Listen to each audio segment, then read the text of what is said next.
నమస్తే. Welcome to Suman TV. నేను మీ యామిని.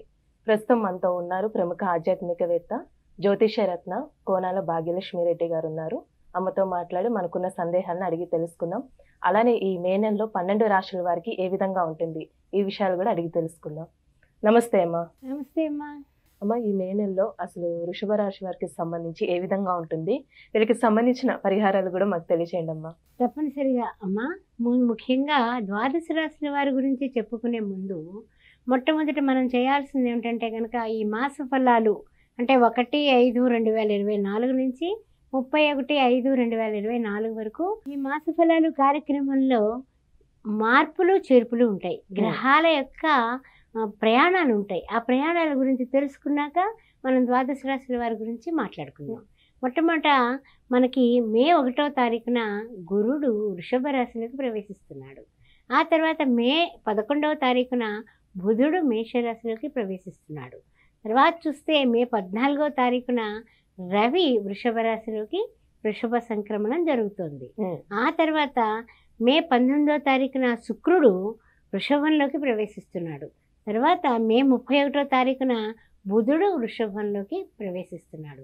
అందువలన ఈ యొక్క గ్రహాల యొక్క గతుల వలన ద్వాదశ రాశుల వారికి ఉండేటటువంటి యోగాలు, మంచి అద్భుతమైనటువంటి అదృష్టాలు, వీటిలన్నింటి గురించి మనం పరిశీలిద్దాం.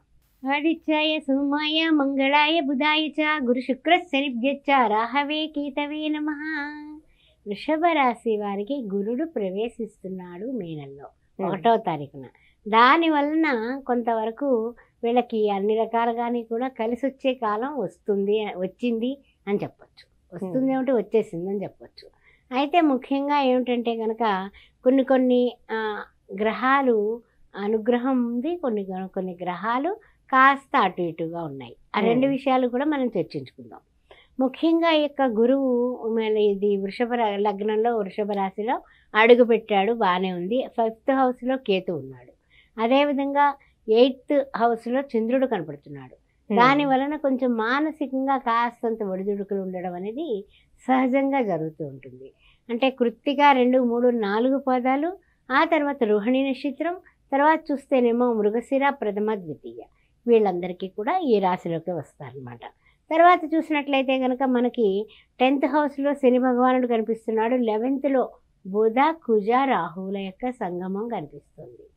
అంటే 3 యొక్క గ్రహాలు త్రివేణి సంగమం లాగా ఉంది. తర్వాత ఈ యొక్క లాస్ట్ చూస్తే వ్యయంలో ఎవరు కనపడుతున్నారు, శుక్రుడు రవి కనపడుతున్నారు. 12వ దాంట్లో మనకి ద్వాదశంలో రవి ఉంటే చిన్న చిన్న అనారోగ్య చికాకులు ఉంటాయి. అందువల్ల మనకి ఎప్పుడు కూడా ఈ రవి నిమిత్తం మనకి సూర్య నమస్కారాలు చేసుకోవడం చాలా మంచి పద్ధతి. అంటే చిన్న అనారోగ్యం అయినా సరే మందుల్లో డబ్బులు ఖర్చు అయిపోతుంటాయి. అన్ని సుఖాలు ఉంటాయి అనుభవించడానికి, ఆరోగ్యం లేకపోతే ఇంకెలా. అలాంటి చికాకులు అయితే ఉంటాయన్నమాట. తర్వాత ముఖ్యంగా ఏంటంటే కనుక ప్రయత్నపూర్వకంగా గట్టి ప్రయత్నం చేస్తేనే మీకు అనుకూలమైనటువంటి పరిస్థితులుగా ఉంటాయి. అంటే ఏ ప్రయత్నం చేయలేదు, నాకు గురుడు వచ్చేసాడు, ఏం పర్వాలేదు అంటే కుదరదు. ఎలా ఉండాలంటే కనుక మనము ఏ ప్రయత్నమైనా సరే గట్టి ప్రయత్నమే చేయాలా. అంతేగాని ఏదో చిన్న ప్రయత్నం చేశాను, ఒక అప్లికేషన్ పెట్టేశాను, అదే నడుస్తుందంటే అదేం పరిగెట్టదు. ఇప్పుడు మనం వెనకాల తొయ్యాల్సిన పరిస్థితి ఉంది. అట్లాంటప్పుడు మనం వెనకబడాల, వాళ్ళని 1-2 సార్లు తిరగాల. ఆ పని సాధించుకునేటటువంటి ఓర్పు అనేది చాలా కావాలి. గురుడు వచ్చాడు, ఓకే, ప్రతిమ వాళ్ళందరూ మరి ద్వాదశంలో ఉన్నటువంటి ఈ యొక్క శుక్రుడు, గురుడు, రవి, గురుడైతే వచ్చాడు కానీ రవి ఉన్నాడు, శుక్రుడు ఉన్నాడు. అందువల్ల కొంచెం ఆ విషయంలో చూసుకోవాలి. తర్వాత 5th హౌస్లో కూడా మనకి కేతు ఉండడం వల్ల కూడా కొంచెం చిన్న చిన్న చికాకులు కూడా కలుగుతూ ఉంటాయి. తర్వాత ఇంకా ముఖ్యంగా చెప్పాలంటే కనుక సోదరులు మాత్రం చాలా చక్కగా మైత్రీపూర్వకంగా కలుస్తారు. సోదరి మనుల మధ్య మంచి ఇష్టత, ప్రేమ ఈ యొక్క మే నెలలో వీళ్ళందరూ కూడా కలుసుకొని చక్కగా మంచిగా మాట ముచ్చట చెప్పుకొని ఆనందంగా ఉండడానికి మంచి అవకాశాలు కనపడుతున్నాయి. తర్వాత ఇంకొక ముఖ్యమైనటువంటి విషయం ఏంటంటే అవసరాలన్నీ కూడా సంతానానికి సంబంధించిన ఎక్కడన్నా సీటు కోసం డబ్బు కట్టాలన్నా, ఏదన్నా వాళ్ళ కోరికలు తీర్చాలన్నా, బైక్ కొనాలన్నా, ఇలాంటి అవసరాలన్నీ కూడా తీర్చగలుగుతారు. గురువు వచ్చేసాడుగా, అందువల్ల ఆదాయానికి లోటు ఉండదు. ఆర్థికంగా ఏ విధంగా ఉండొచ్చమ్మా వీళ్ళకి మే నెలలో? ఆర్థికంగా బాగానే ఉంటుందమ్మా మే నెలలో. ఎందువల్ల అంటే గురుడు వచ్చాడు కాబట్టి ఆర్థికంగా పర్వాలేదు, నిలదొక్కుంటారు, ఏం పర్వాలేదు. అయితే ఏంటంటే సహకరించే వాళ్ళు పెరుగుతారు. ఇప్పుడు మీ ఇంటికి నేను వస్తాను, మా ఇంటికి నువ్వు వస్తావు, కానీ మీకు నాకు మధ్య మైత్రి భావన ఉంటే ఆటోమేటిక్గా ఇంకా డెవలప్మెంట్ మీది చాలా బాగోవడానికి బాగుంటుంది. వృషభ రాశి వారికి సహకారం అందించే వాళ్ళు పెరుగుతారు, లిస్ట్ పెరుగుతారు. చూసుకోండి, మరి వాళ్ళందరూ మీకు హెల్ప్ చేస్తారు. హెల్ప్ చేసే వాళ్ళు ఎక్కువ ఉంటారు. ఉంటారు. 2 3 ఏమిటంటే కనుక వివాహాది శుభకార్యాల నిమిత్తం కూడా ఇదివరకు ప్రయత్నం చేశాం కాలేదు, కానీ ఇప్పుడు అవుతుందా అనే ఐడియా వీళ్ళకి ఉంటుంది. ఎందుకంటే గురువు వచ్చేసాడు కదా రాశిలోకి, ఏమన్నా శుభసూచికలు ఉంటాయా, ఇప్పుడన్నా కుదురుతుందా, ఏ శ్రావణంలో అన్నా చేయగలుగుతామా అనే ఆలోచనలు ఆలోచించే వాళ్ళకి ప్రయత్నం చెయ్యండి, డెఫినెట్గా నెరవేరుతుంది. ఈ విషయంలో ఏం డోకా లేదు.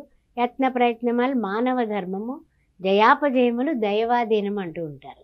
అందువల్ల హ్యాపీగా ప్రయత్నం చేయండి. ప్రయాణాలు వీళ్ళకి ఏ విధంగా ఉంటాయమ్మా, కలిసి వస్తాయి అంటారా? అయితే ఏమిటంటే కొంచెము ప్రయాణాల విషయంలో కాస్త జాగ్రత్తగానే ఉండండి. అవసరమైతేనే చేయండి, లేకపోతే కనుక వాయిదా వేసుకోండి. ప్రయాణాల్లో మాత్రం వస్తువులు జాగ్రత్తగా చూసుకోండి. తర్వాత ఏంటంటే కనుక నూతన వ్యాపారాలు, నూతన వ్యవహారాలు, నూతన పెట్టుబడులు, నూతనంగా ఏం చేయాలన్నా సరే బ్రహ్మాండంగా మీరు ప్రారంభించవచ్చు, చక్కగా కలిసి వస్తుంది. కొత్తగా ప్రారంభించినటువంటి వాళ్ళు ఉంటారు కదా, వృత్తులు కానీ వ్యాపారం కానీ, లేకపోతే కొత్తగా ఉద్యోగాల్లో జాయిన్ అయ్యే వాళ్ళు కానీ, వీళ్ళందరికీ కూడా నిరుద్యోగులకి ఉద్యోగం వచ్చే సూచనలు.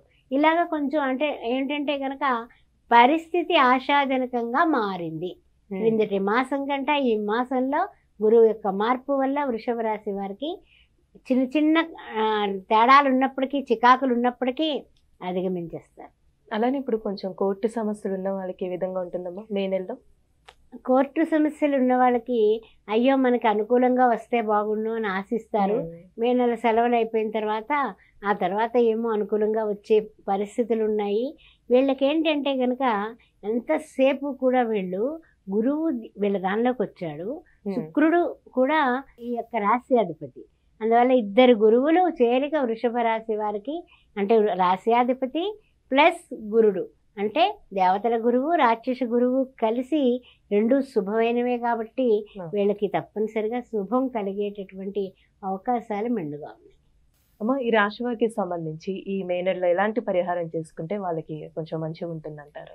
ముఖ్యంగానమ్మా వీళ్ళు ఏంటంటే కనుక గురువు ఎలాగా ఇక్కడ ఉన్నాడు కదా, మన రాశిలో ఉన్నాడు కదా, గురు చరిత్ర పారాయణ చేయడం ఒకటి. గురువారం నాడు గురువారాలు చేస్తూ పసుపు రంగు వస్త్రాలు ధరించి ఎవరికైనా లేని వాళ్ళకి, పేదవాళ్ళకి పసుపు రంగు వస్త్రాలు దానం చేయటం, భోజనం దానం చేయటం, పసుపు రంగు అంటే మిఠాయి ఉండలు అంటాం కదా, ఆ లడ్డూలు దానం చేయటం, వీటి వల్ల చాలా వరకు మెరుగుపడుతుంది. సూర్య నమస్కారాలు మాత్రం మానకుండా చేసుకోవాలి, ఆరోగ్యం భాస్కరాది ఇచ్చేది అంటారు. అదేవిధంగా శుక్రుడికి సంబంధించి కూడా శుక్రవారం పూట మహాలక్ష్మీదేవికి కుంకుమార్చన చేయించుకోవడం అనేది చెప్పదగిన సూచన. చాలా చక్కగా తెలియజేశారమ్మా, ధన్యవాదాలు. ఓం శ్రీ మాత్రే నమః. ఆస్ట్రో భాగ్యలక్ష్మి అని ఈ ఛానల్ని సబ్స్క్రైబ్ చేశారా? చేయకపోతే వెంటనే చేయండి, మన వాళ్ళందరికీ షేర్ చేయండి. ప్రతిరోజు కూడా రకరకాల మంచి విషయాల మీద వార ఫలాలు, ఈ యొక్క మాస ఫలాలే కాకుండా 2500 వీడియోలు ఆస్ట్రో భాగ్యలక్ష్మి ఛానల్లో ఉన్నాయి. అవన్నీ కూడా మీరు యూట్యూబ్లో చూడొచ్చు. ఆ విషయాన్ని గమనించండి. జాతకాల గురించి పరిశీలన కోసం, పొంతనల కోసం కూడా నన్ను సంప్రదించవచ్చు. 9866034439కి మీరు కాల్ చేయొచ్చు. అంతేకాకుండా ఇంకొక ముఖ్యమైన విషయం ఉంది. శ్రీ సౌభాగ్య మ్యారేజ్ బ్యూరోని గత 16 సంవత్సరాలుగా రన్ చేస్తున్నాము. తొందరలో 17వ సంవత్సరంలో అడుగుపెట్టబోతున్నాము. అందుకని మీకు ఎవరికైనా వివాహానికి పెళ్లి సంబంధాలు కావాలన్నా, కుంభ వివాహాలు, కదిలి వివాహాలు చేయించాలన్నా నన్ను డైరెక్ట్గా మీరు కలవచ్చు, సంప్రదించవచ్చు. తార్నాకలో ఒక ఆఫీస్ ఉంది, దిల్సుఖ్ నగర్లో ఒక ఆఫీస్ ఉంది. 16 ఏళ్ళగా చక్కగా వివాహాలు చేస్తున్నాము. అందువల్ల మీరు ప్రతి విషయంలోని కూడా నాతో డైరెక్ట్గా సంప్రదించవచ్చు. మరి మీరు ఈ విషయాల కోసం మీ బంధువులకు కానీ, మిత్రులకు కానీ ఎవరికైనా అవసరం ఉంటే వెంటనే నన్ను సంప్రదించగలరు. ఓం శ్రీ మాత్రే నమః.